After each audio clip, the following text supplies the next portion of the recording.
پھر اس بوڑھی عورت کو کھانا کھلاتے، پھر اس کو خرچہ دیتے، پھر اس کو کہتے کہ فلاں آدمی کی تیرے پڑوسی کی میں نے ڈیوٹی لگا دی ہے، ضرورت ہو تو اس کو کہہ دینا۔ بڑے زمانہ خدمت کی۔ ایک دن حضرت عمر فاروق اس بی بی کے دروازے پہ چلے گئے، دستک دی، اس نے کہا کون ہے دروازے؟ کہا میں عمر فاروق ہوں، عمر بن خطاب ہوں، پتہ چلا ہے آپ لوارث ہیں، میرا دل کرتا ہے میں آپ کے گھر کا کام کاج کر دیا کروں۔ تو بی بی کہنے لگی نہیں، ایک بندہ آتا ہے کئی سالوں سے وہ کر رہا ہے، مجھے وہی ٹھیک ہے، ایک آتا ہے بڑے سالوں سے کام کرتا ہے وہی ٹھیک ہے۔ تو حضرت عمر کہنے لگے میں نے بھی کام ہی کرنا ہے، کچھ اس سے کرا لے، کچھ مجھے موقع دے دے نیکی کا۔ کہنے لگی نہیں وہی ٹھیک ہے۔ تو فرمانے لگے میرے اندر کیا نقص نظر آیا ہے، اماں جی مجھے بھی ٹائم دیں۔ تو بی بی کہنے لگی نہیں وہی صحیح ہے۔ حضرت عمر جذباتی آدمی تھے، جلالی آدمی تھے، کہنے لگے میں نے کہا نہیں مجھے بتاؤ میں کیوں نہیں کر سکتا۔ تو بوڑھی اماں کہنے لگی تجھ میں اور اس میں فرق ہی بڑا ہے۔ کہا وہ کیوں؟ کہنے لگے اتنے سال ہو گئے اسے آتے ہوئے، اتنے سال، تو پہلے دن آیا ہے اور آتے کہہ رہا ہے میں عمر بن خطاب ہوں، اپنا نام بتا رہا ہے، سالوں ہو گئے میں روز پوچھتی ہوں تیرا نام کیا ہے، وہ بتاتا ہی نہیں۔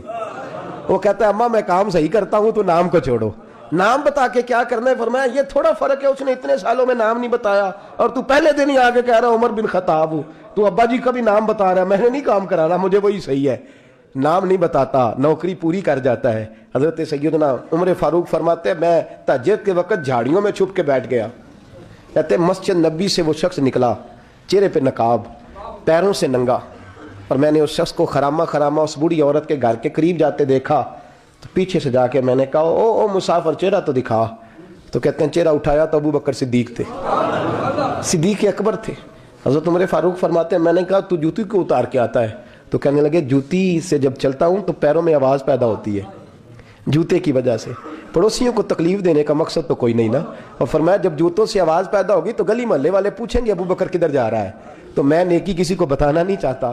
تو فرمایا ابو بکر کب سے آ رہے ہو؟ فرمایا چھوڑ عمر، بس دعا کر رب میرا آنا قبول فرما لے، تو دعا کر سرکار کی بارگاہ میں حاضری صحیح لگ جائے، چھوڑ میں کب سے آ رہا ہوں، اس وقت سے آ رہا ہوں، اس مسئلے کو چھوڑ، تو یہ دیکھ پانی پر سہیلیاں رنگا رنگ کڑے پریا اس دا جانی ہے جس دا توڑ چڑھے۔ یہ بات آپ نے درجنوں بار سنی ہے، لیکن اس پر غور تو کرو میرے دوستو کہ حضرت عمر فاروق فرماتے ہیں جن دنوں تبوک کے لیے میرے نبی نے اعلان فرمایا میرے حالات اچھے تھے، ابو بکر کے اچھے نہیں تھے، مالی حالات کمزور تھے، کچھ مسائل تھے، میرے اچھے تھے۔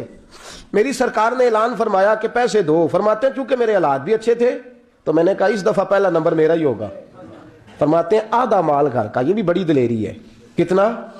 بولیے، اتنے تو ابے نو نہیں دس دے ساڑھے کو پیسے کنے نے، کہتے ابا جی مانگنا لین، والد صاحب کو نہیں بتاتے، ہماری جیب بکھری ہوتی ہے، ایسے ہی نانا کو مانگی نہ لے۔ آدھا مال حضرت عمر فاروق